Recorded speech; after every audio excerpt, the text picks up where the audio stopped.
আসসালামু আলাইকুম। ২০২৫ সালের নবম শ্রেণীর বোর্ড সমাপনী পরীক্ষার সময়সূচি প্রকাশিত হয়েছে। মূলত বৃহস্পতিবার ৬ই নভেম্বর ২০২৫ সালে বাংলার মধ্য দিয়ে তোমাদের পরীক্ষা শুরু হবে। এরপর ৯ তারিখ তোমাদের পরীক্ষা রয়েছে ইংরেজি। এরপরে মঙ্গলবার ১১ তারিখ তোমাদের গণিত পরীক্ষা। ১৩ তারিখ বৃহস্পতিবার পদার্থবিজ্ঞান। এর একদিন ব্যবধানেই অর্থাৎ আ আ ১৬ তারিখ তোমাদের রসায়ন।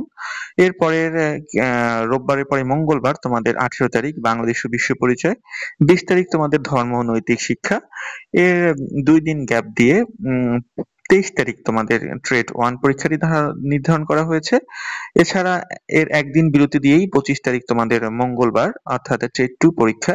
এরপরে তোমাদের সর্বশেষ ২৭ তারিখ মূলত উম আ চতুর্থ বিষয় যেটা রয়েছে কৃষি শিক্ষা অথবা উচ্চতর গণিত পরীক্ষা এবং সর্বশেষ ৩০ তারিখ রয়েছে আরবি পরীক্ষা। এটা মূলত যারা উম আ দাখিল ভোকেশনাল তাদের। এছাড়া ব্যবহারিক পরীক্ষার জন্য সময় নির্ধারিত রয়েছে ৩০ তারিখ থেকে ৭ই ডিসেম্বর পর্যন্ত।